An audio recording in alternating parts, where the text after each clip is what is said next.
Hey everybody, so let's try one big Mamma Jamma ICE chart stoichiometry problem.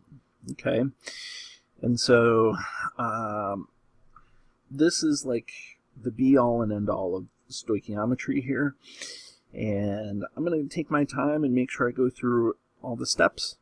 My suggestion is that you would go through this, you would try to do it, rewinding to make sure you understand how to do it, using it as the answer key, and life will be awesome, hopefully.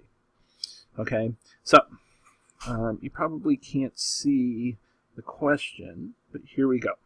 Okay, here is the here are the parts. Let me make that black here, and it says there's two solutions mixed. So we have a solution in one beaker, and this one beaker is 143 milliliters, and in here is barium hydroxide. Okay, and then we have a second beaker,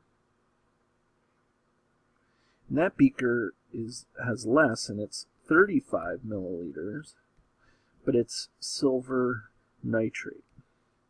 Now when we mix these two solutions, we're going to get a double replacement reaction because we have things that are soluble here. So we need to predict those products. So here we go. We are going to do this. We're going to put Ba2+ up here. Then we're going to put OH- here.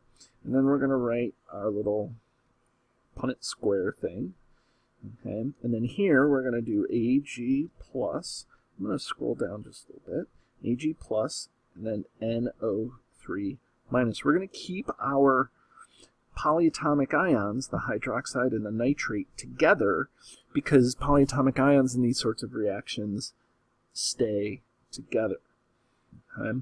Now, remember, those ions are floating around all in the solution because now we dump them into one big container, and that one big container is going to have 143 plus 35. Let's see, 143 plus 35. I guess I have my calculator. 143 plus 35. So we're going to actually have 178 milliliters of a mixture of these things. And so they're all floating around in the solution. And remember, the positives aren't going to be attracted to each other, and the negative things aren't going to be attracted to each other.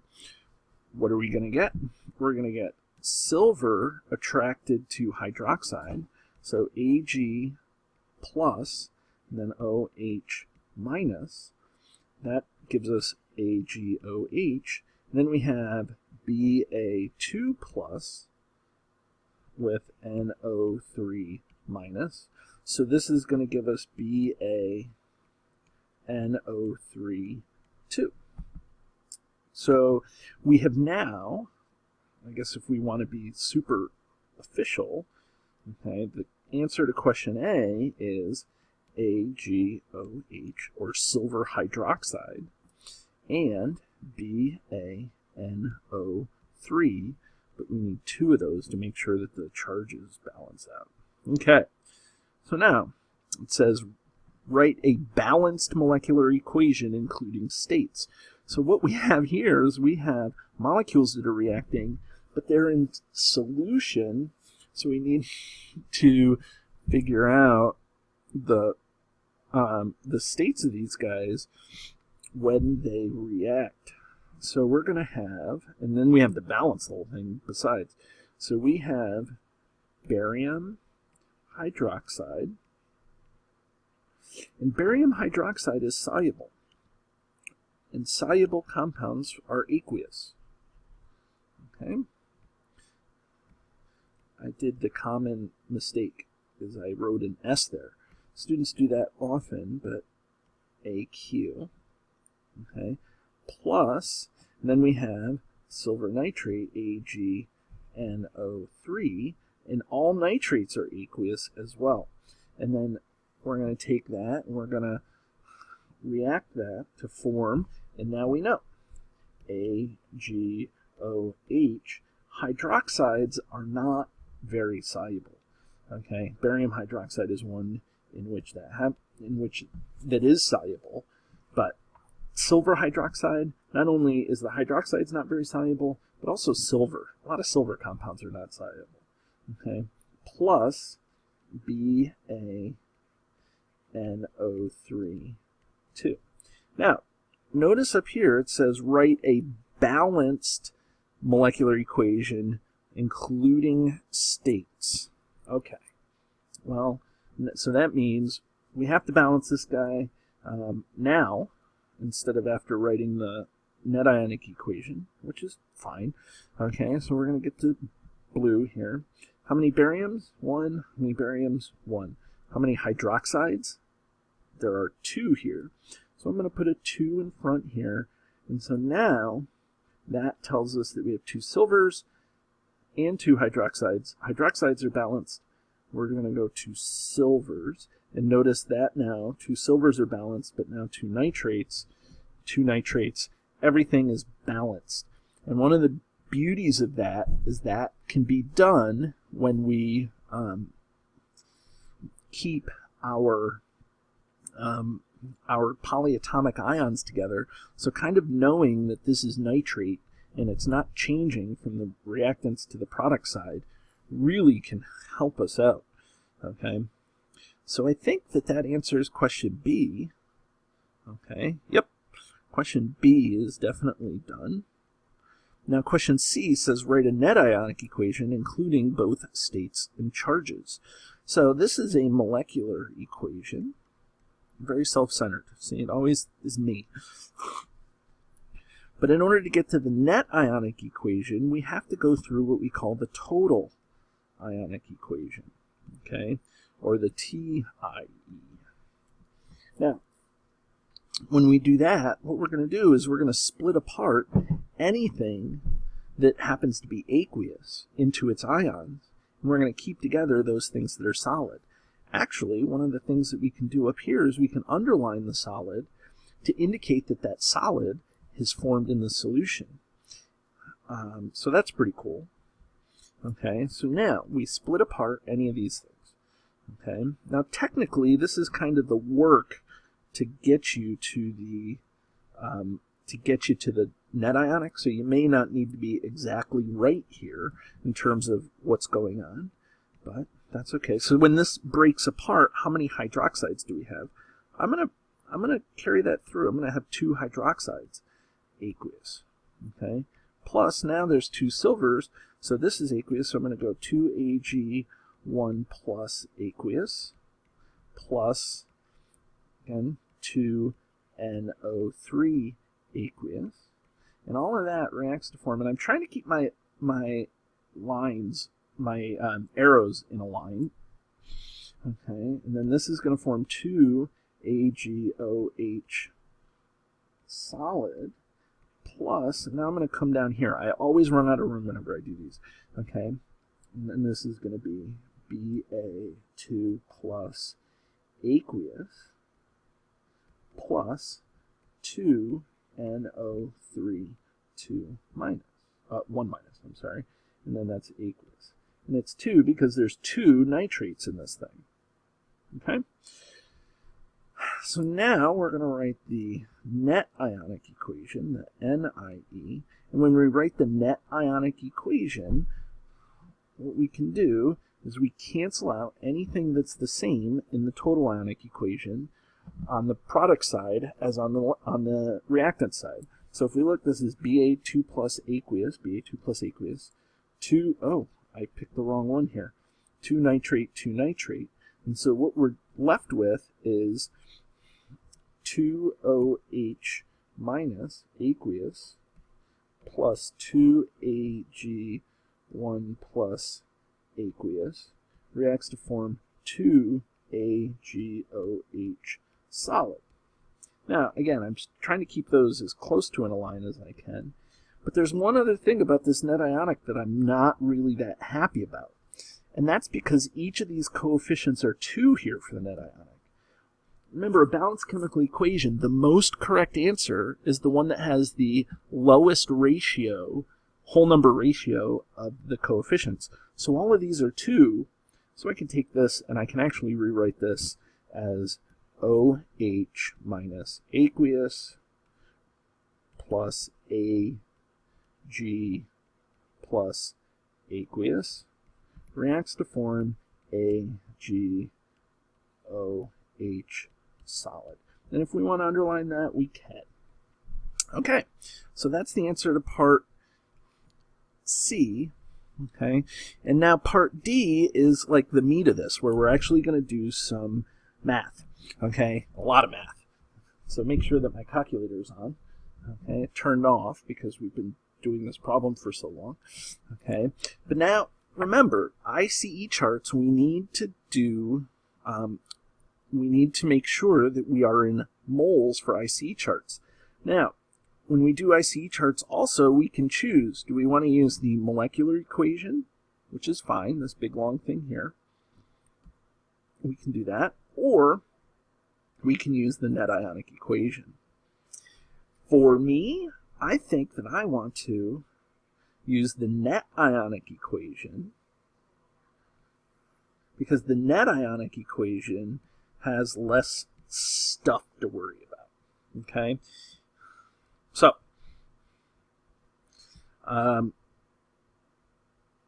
that's cool. Let's use the Net Ionic Equation. Now, we need to know how many moles. Remember, in an ICE chart, we have moles. So I'm going to convert. So to get to OH minus moles, we're going to come up here to the top, and we have to read this thing. We have 143 of 0.83 molar barium hydroxide. So it's 143 milliliters of 0.83 molar BaOH2. Now, here's the good stuff. Remember, molarity, this molarity is moles. It's also written as 0.83 moles per liter. So if it's moles per liter, we can interconvert between liters and moles, or a volume in moles, as long as it's a solution. Okay, if it's a gas, we would use 22.4 liters per mole, but that's how we're going to do this. So in order to do the conversion, and now this is where it can, I get it, this is long and there's a lot going on here, but again, there's nothing new once we get to this point. Okay, so let's see. So 0.143 liters, right? I took this and I converted it to liters of BaOH2. Excellent. I'm going to get rid of liters and I'm going to put moles at the top, and I know it's 0.83 moles for every 1 liter. I cancel, and now we get 0.143 times 0.83, and we get that equals 0.11869 moles of BaOH2. The problem with that is, notice that this is BaOH2, and what we want is just hydroxide here. So this is where we have to do just an extra step. Okay, how do we convert moles of one thing to moles of another thing? Yeah, we use a ratio. We use, in this case, a balanced. I guess we could use a balanced chemical equation, but we're going to use the formula. Okay, we have to use a ratio. So what I know is I have 0.11869 moles of BaOH2. And I'm going to X-line this again. And what do we want to get rid of? BaOH2. So it's kind of like the balanced chemical equation thing. And then, except we're going to go from this to just OH minus. And so here's what we're going to do. For every one of these guys, how many hydroxides are there? There's 2. How do we know that? That's my question. Well, because for every 1, notice that there are 2 hydroxides. The formula tells us that. So now that tells us how many hydroxides there are. So we can take that value and we can multiply it by 2, and we get 0.23738 moles of hydroxide. That's cool. Okay. So here we're going to put 0. And how many sig figs do we have? It looks like 3, so we'll just keep 3. 0.237 moles. We're going to do a similar thing with silver.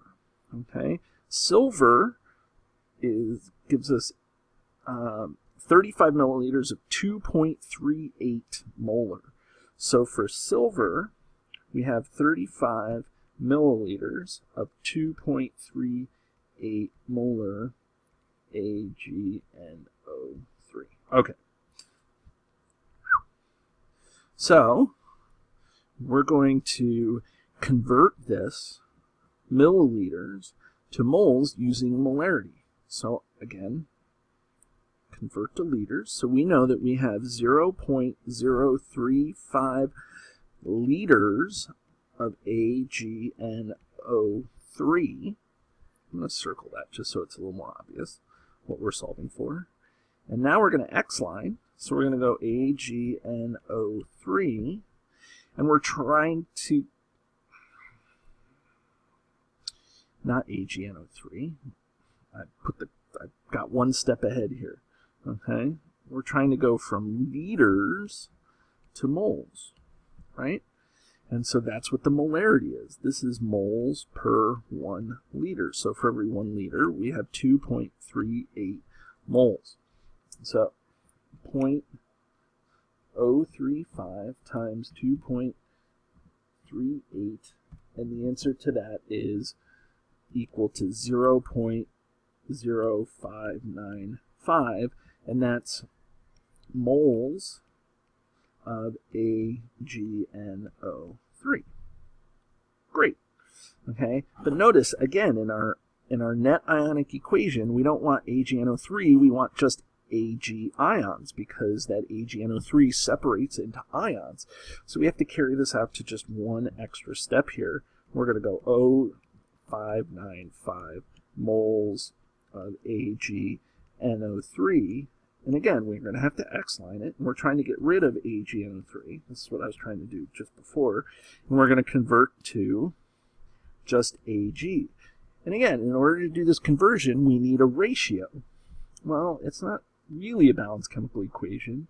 Okay, I guess there could be one. But I think that we're going to use the formula. So for every 1 silver nitrate, how many silvers are there? We're going to look at the formula. So it's a 1-to-1 ratio. Now, I hope you wouldn't need a calculator to do this, but if you did, that's fine. Okay, and moles of Ag. So we're going to go up here, and we're going to go 0.0595 moles of silver. Okay. Now, how much silver hydroxide are we going to start with? We're starting with none of it. Okay. That is... Oh, we have to find... Oh, we did find the moles that we begin with. Okay. How much the moles are changing by, the amount of moles that is present after the reaction. Okay, and then limiting reactant. So basically this, all the way up to here, is asking us to calculate, to fill in an ICE chart. Okay. So now the next thing that we have to do is we have to figure out, when we have more than one reactant, we have to figure out which one is going to be the limiting reactant. Okay, and that's the one that is present in the least amount, what I call stoichiometrically.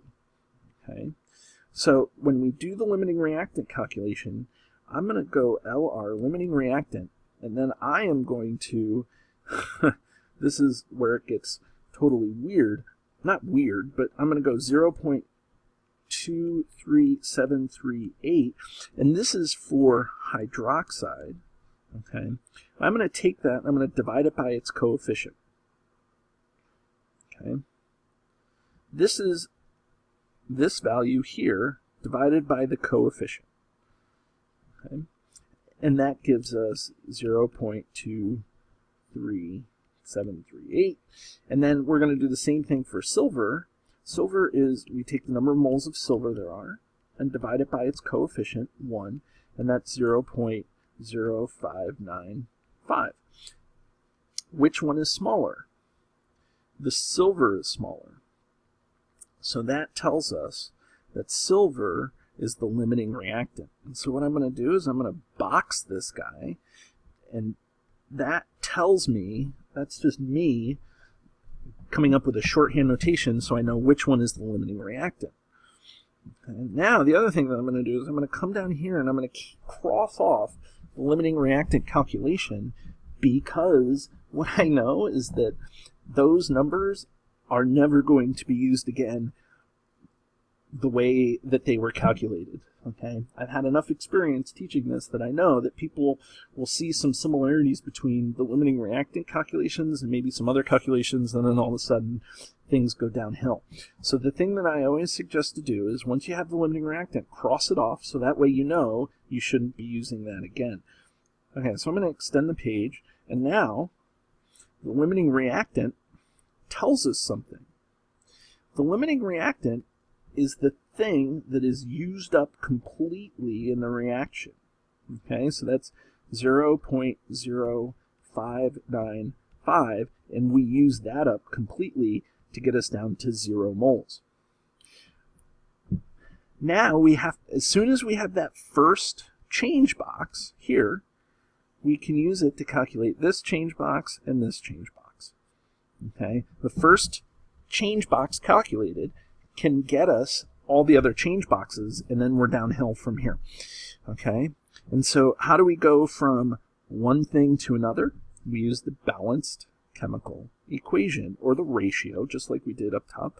So I'm going to go here and I'm going to say, okay, so 0.0595 moles of silver, X line, for every 1 mole of silver ions used, we needed 1 mole of hydroxide ions. So it's 1 to 1.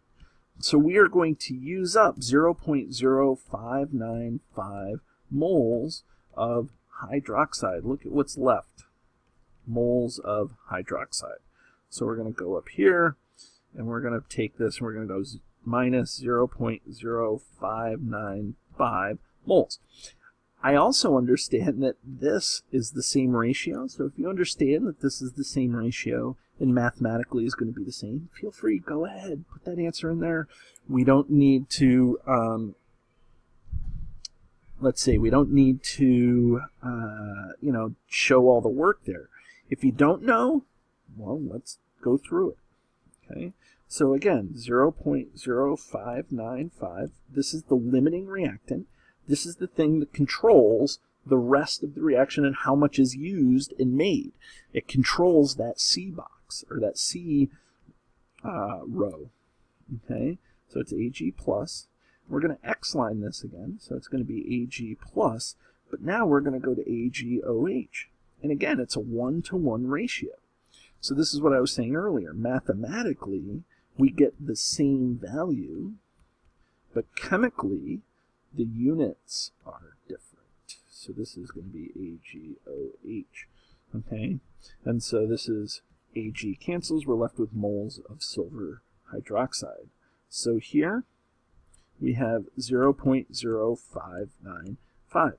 Now, we are using up reactants and we are making products, so we add products. So this is 0.0595, but this is not. So this is, again, where we have to do a little calculation, 0.237 minus 0.0595, because we're going to use up that much, and we get 0.1775 hydroxide left over. Okay, So now that tells us that we have the amount of each reaction changing by, the amount there, we have the limiting reactant, and it says determine the mass of the solid product produced. Well, we have the moles of solid product. Well, now we just have to do them, now we have to convert it to mass.